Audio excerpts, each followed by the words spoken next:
Oi, meu povinho querido, tudo bem com vocês? Espero que não, espero que sim. Aqui quem fala é o V-Black, e hoje eu vos trago a 23ª parte da nossa teoria, ou fanfic, de Boku no Hero. Mas antes de começar essa narração, iremos para a hora do salve. Aqui vai um salve para as seguintes pessoas: Novo Dog de Chapéu, T-Black, Senhor do Uma, João Francisco Lima de Souza, Coelho, Ellison Barreto, Gabriel Davet, Jonathan Souza Távora, José Jorge Torres, Mil Grau, André Alves da Silva, Kawaki Uzumaki, Mafioso FF, Garena FF, Luan BL, Ishigo Teórico, Luiz Silva, Dark Saruto Teorias, Gabriel Vera 1244, Daniel Machado, X Gamer, Luiz Gamer, Endrius Oliveira do Nascimento, Tanjiro Joga, Hiro Lua, Zatsu Tomura, Kaique Silva, Esmaela Santos, Tarso Rafael, Quilua Teorias, Paulo Santos BDF, Shadow, João Miguel Nascimento, Luciana Furtado, Horror Teorias, Dani Teórico. Essas foram as pessoas das quais pediram um salve no vídeo anterior. E por sinal, isso sim que eu posso chamar de uma chuva de salve. Um amém ao Deus Jabiroca, e bora logo começar esse vídeo. O que teria acontecido se eu fosse para o mundo de Boku no Hero? Episódio 23. Nossa história continua quando a reunião entre eu e os heróis profissionais havia acabado de começar. Assim que a reunião começa, a maioria dos heróis estavam questionando o porquê de toda a urgência dessa reunião. Daí o diretor Nezu diz o seguinte: o motivo dessa reunião é o seguinte. O herói Black Arceus, por meio de um cão robô, descobriu o esconderijo da Liga dos Vilões. E ao saber disso, os heróis ficam me encarando, e logo um deles perguntam: como assim, por meio de um cão robô? Então eu explico a eles como o Bolt havia descobrido o esconderijo. E ao ouvir a minha explicação, um herói figurante diz: parece que vocês formam uma bela dupla de heróis. E após muita conversa com os heróis, nós chegamos à seguinte decisão. Por ora, não iríamos fazer nada quanto a isso, mas caso ocorra algum desastre, por assim dizer, todos os heróis iriam invadir aquele esconderijo e prender os vilões que estão lá dentro. E depois disso, os heróis fazem uma armadilha para os vilões, que era a seguinte. Eles iriam organizar uma espécie de acampamento, do qual a turma 1 iria participar, para melhorar as suas individualidades, e sucessivamente ficarem mais fortes. E caso a Liga dos Vilões faça um ataque surpresa, os heróis iriam tentar capturar alguns vilões, e colocar mini-rastreadores em alguns, para saber se há outros esconderijos além daquele. E após todo esse falatório, já eram 5 horas da manhã, e a reunião finalmente acaba. E eu estava meio cansado, já que tive que ouvir muito falatório a noite inteira. E a caminho de casa, eu decido testar os meus poderes. Então, eu me concentro um pouco, e começo a voar igual ao Superman. E eu acabo percebendo que os meus poderes estavam voltando a ficar fortes com o passar do tempo. E depois de 2 minutos voando, eu chego em casa, e me deparo com a seguinte cena. O Todoroki e a Kaguya do lado de fora da casa, ambos com uma cara de quem não estava entendendo nada. Daí eu pergunto a eles, o porquê deles não estarem em casa. E o Todoroki diz, que o Jarvis disse para eles saírem de casa por algumas horas, até ele terminar uma coisinha. Então eu me concentro bastante, e consigo usar o poder da matéria, para criar 3 cadeiras. E logo eu me sento em uma cadeira, e começo a dormir, e o Todoroki faz o mesmo, juntamente com a Kaguya. E quando dá 8 horas da manhã, o Jarvis, no corpo de uma armadura, dá um grito lá de dentro da casa, dizendo para nós entrarmos.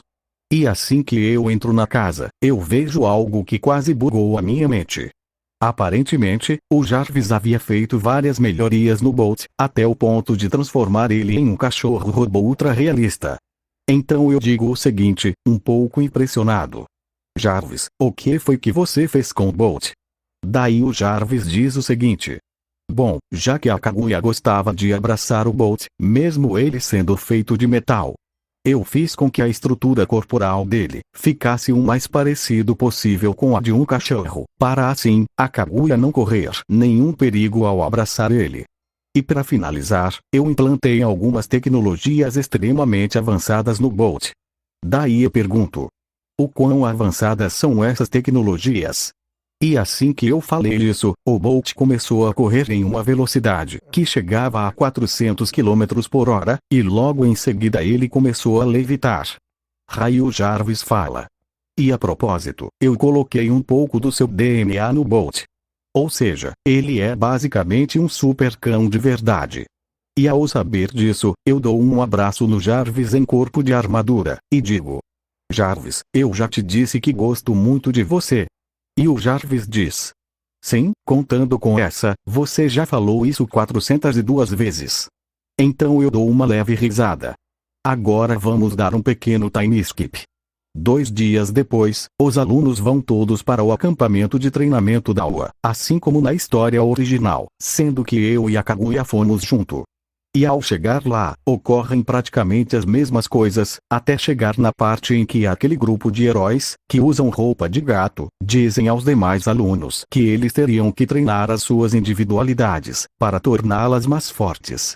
E como eu havia ido junto com os alunos para esse acampamento, eu aproveitei a ocasião, e fiquei usando os meus poderes sem parar, para torná-los mais fortes. E enquanto eu usava os poderes, eu acabo fazendo algo que nunca passou pela minha cabeça. Que é tentar fundir alguns dos meus poderes, para assim, eles ficarem muito mais fortes que antes. Daí eu vou para debaixo de uma árvore, e fico em pose de meditação, e entro em contato com as 9 bijus dentro de mim. E assim que eu vejo as bijus, eu convenço elas a se juntarem, para formar o 10 caudas. Mas assim que o 10 caudas é formado, eu reparo que aquilo não era exatamente uma biju, e sim uma bela mulher, com uma roupa no mínimo provocante. Então eu digo: quem é você?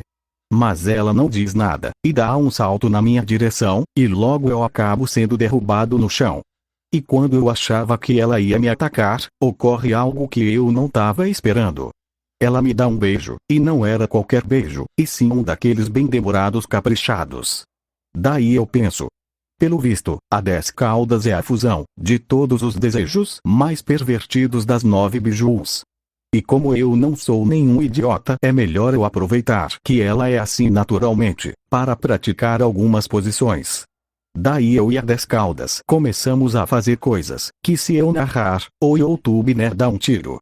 Voltando à teoria. Após várias horas, fazendo várias posições diferentes com aquela biju pervertida, eu acabo ficando cansado, e saio daquele lugar, e volto para o mundo real. E já no mundo real, eu percebi algo muito estranho. A árvore em que eu estava embaixo, agora estava totalmente destruída, e eu estava só de cueca, e sem camisa, e as minhas roupas estavam espalhadas no chão. Então eu visto as minhas roupas, e vou até onde os demais alunos estavam. E ao me encontrar com eles, as meninas estavam evitando olhar para mim, e os meninos estavam me olhando com uma cara estranha, enquanto que os professores não tinham nem palavras. Daí eu digo: ué, que foi, gente? Por que vocês estão me olhando desse jeito estranho? Então o Mineta diz: olha só quem é o pervertido agora. Daí o Todoroki chega do meu lado e diz: mano, você tá bem? E eu digo: mas é claro que eu tô bem, e por que eu não estaria? Então o Todoroki fala o seguinte pra mim, um pouco envergonhado. Flashback com o Todoroki e os demais alunos estavam treinando suas individualidades, quando de repente, eles ouvem um barulho muito alto vindo de onde eu estava. E ao chegar lá, eles veem a seguinte cena. Eu metendo com força na árvore, enquanto que os sons das batidas podiam ser ouvidas a quilômetros de distância. E ao ver isso, o Todoroki fica com uma cara de quem não estava entendendo nada, e logo ele diz aos demais alunos: será que o Black tem uma tara sexual em árvores? E todos que estavam olhando aquilo, estavam se fazendo a mesma pergunta que o Todoroki. E após um tempo, eu acabei dando uma metida com tanta força, que a árvore explodiu em vários pedaços. E ao ver isso, todas as meninas ficaram com pensamentos pervertidos, e algumas estavam dizendo bem baixinho: queria estar no lugar daquela árvore. E após um tempo, eles saíram dali, e me deixaram lá, metendo no vento. Flashback off. Depois que o Todoroki me contou isso, eu fiquei completamente vermelho e disse: primeiramente, eu não tenho nenhuma tara sexual em árvores. E segundamente, eu estava sonâmbulo na hora que aquilo aconteceu. Mas aí uma menina me pergunta: então por que você ficou fazendo aquilo na árvore? E eu digo: é porque eu estava fazendo exatamente aquilo no meu subconsciente, com uma certa pessoa. Eu falava isso enquanto que me lembrava das mais de 40 posições que eu fiz com a Jubi. E depois de falar isso, os alunos e professores deixam isso de lado, e tentam esquecer aquela cena. Mas aí o Mineta diz o seguinte, com um tom debochado: kkkkkkkk, olha só o pervertido, tem uma tara sexual em árvores e nem admite. Mas, assim que o Mineta falou isso, os meus olhos começam a sangrar, e de repente, eu me viro para o Mineta, e abro os olhos. E todos se assustam com o que estavam vendo, já que eu havia ativado o meu Mangekyo Sharingan. Daí eu olho no fundo dos olhos do Mineta e digo: Tsukuyomi. Assim, o Mineta cai em um genjutsu que só durou 2 segundos, mas para ele, aquilo foram 2 anos da seguinte cena. No momento em que eu usei o Tsukuyomi no Mineta, ele foi teleportado para uma dimensão bem estranha, que mais parecia uma revista em quadrinhos inapropriada para menores.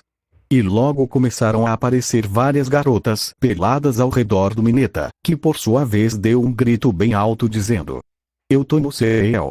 Mas logo ele para de gritar de alegria, quando aquelas garotas mudam de aparência, e ficam da seguinte maneira. As garotas viram negões bem altos, completamente pelados, e com um instrumento que devia ter meio metro cada um. Então o Mineta começa a gritar desesperado dizendo: eu tô no inferno. E daí por diante eu nem posso me atrever a narrar o que aconteceu com o Mineta, mas eu só posso dizer que ele entrou tendo um buraco de agulha, e saiu tendo um buraco de moedas de R$1. E após isso, ele cai no chão dizendo: nunca mais eu vou querer saber de meninas. E assim que ele olhou para o corpo da Kaguya, ele disse o seguinte, enquanto que saía correndo dali com suas perninhas curtas: socorro, é um negão disfarçado de loli. E após todo esse constrangimento, tudo ocorre igual à história original, com o Deku conhecendo Koda, eu acho que é assim o nome dele. E o mesmo dá um soco nas bolas do Deku. E logo fica de noite, e os demais alunos vão para os seus dormitórios. Porém, o Deku não foi dormir, já que ele foi fazer companhia ao Koda. E assim como na história original, a líder dos vilões ataca o acampamento, e o muscular encontrando o Deku e o Koda. Mas, a diferença aqui, é que como o Deku estaria muito mais forte, ele derrotaria um muscular sem muitas dificuldades. E vendo isso, o Koda começa a acreditar na sociedade de heróis. E enquanto o Deku voltava com o Koda para o acampamento, os demais vilões estavam atacando o acampamento, enquanto que o Dabi colocava fogo na floresta. Mas, diferente da história original, os vilões não estariam atrás do Bakugou, e sim do Deku. E enquanto os vilões tentavam encontrar o Deku, os alunos estavam dando um pau nos vilões, já que aqui, cada um deles estaria muito mais forte que na história original. E quando os vilões estavam quase sendo derrotados, o Deku aparece no local, e fica cara a cara com o Dabi. E por um descuido do Deku, o Mr. Compress, eu acho que é assim o nome dele, acaba usando a sua individualidade para capturar o Deku, colocando ele em uma espécie de bolinha de gude. E logo os vilões fazem as mesmas coisas que na história original, para enganar os alunos, e fugirem levando o Deku com eles. E ao saber que o Deku havia sido sequestrado, o diretor Nezu pega um computador, e nele estava o nome de todos os alunos da turma 1. Em seguida, ele clica no nome do Deku, e de repente, um mapa se abre naquele computador, mostrando a localização exata de onde o Deku estava. Flashback on. Durante a reunião, eu sugeri ao diretor, para ele instalar um mini rastreador no uniforme dos alunos, durante o tempo em que eles estiverem no acampamento, para o caso de algum aluno desaparecer, eles saber onde eles estariam. E o diretor Nezu concordou com a minha sugestão. Flashback off. E olhando bem a localização do beco, ele viu que o Deku estava naquele mesmo esconderijo que eu havia descoberto, e que os demais vilões estavam lá. Então, o diretor liga para mim, dizendo o seguinte: Alô, Black Arceus. Convoque os heróis mais poderosos que você conseguir encontrar. Que comece a operação Bater em Bandido. Então, eu chamo o Jarvis por uma pulseira, e digo a ele para chamar todos os heróis mais poderosos, porque estava na hora de invadir o esconderijo da Liga dos Vilões. E que era pro Jarvis trazer o meu jatinho, porque eu iria até o esconderijo pessoalmente. E enquanto o Jarvis contactava os heróis, o meu jatinho finalmente chega até o acampamento.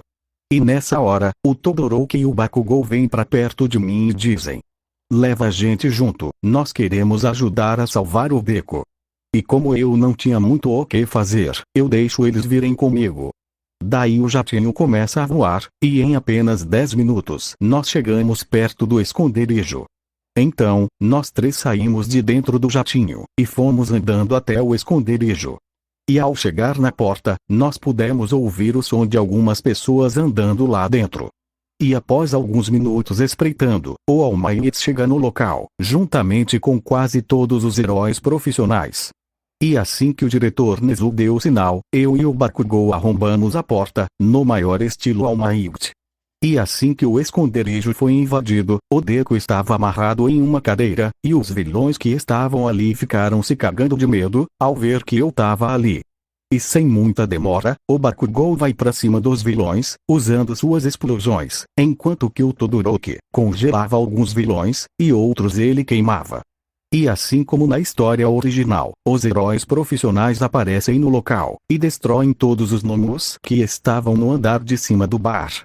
Daí aquele herói da madeira, que eu esqueci o nome, imobiliza todos os vilões com as suas madeiras, enquanto que o All Might metia a porrada em outros vilões. E assim que todos foram derrotados, o All Might desamarrou o beco. Mas quando o All Might perguntou ao Shigaraki a localização do Alforone, ele simplesmente foi sugado por um portal, juntamente com todos os vilões, incluindo o Deku. Porém, quando o portal que estava sugando o Deku já ia se fechar, eu dou um enorme salto na direção do Deku, e assim, eu sou teleportado junto com ele. A diferença aqui, é que o All Might não daria um grito bem alto, já que ele sabia que as coisas estavam sob controle. Enquanto isso, eu e o Deku fomos teleportados para um terreno todo vazio, que ficava ao lado daquele bar. E logo o Alforone aparece no local, e diz o seguinte: ora, o que temos aqui? Black Arceus, o herói nerfado. E assim que ele falou isso, eu me controlo para não atacar ele desnecessariamente, já que eu poderia tomar um tiro de bala anti-Kirk. Daí por diante ocorre tudo como na história original, com o All Might aparecendo no local, e lutando contra o Alforone. Mas a diferença aqui, é que pelo All Might estar mais forte, ele quase que solaria o Alforone, podendo até mesmo dar 3 socos poderosos na cara dele. E enquanto o All Might lutava, eu e o Deku começamos a lutar contra os vilões, e fomos derrotando todos eles, já que a diferença de poder entre nós e os vilões era gigantesca. E após dar uma surra em todos os vilões, o Alforone, diferente da história original, foge junto com todos os vilões. E ao ver isso, o All Might dá um grito bem alto, já que nenhum vilão foi preso. Mas em compensação, ele pôde bater bastante no Alforone.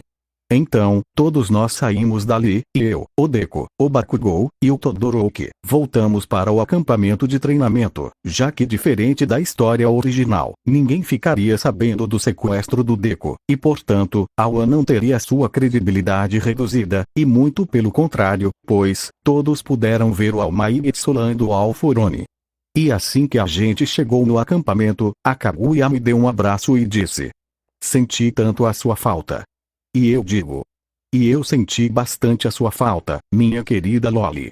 E depois disso tudo, todo mundo foi para os dormitórios.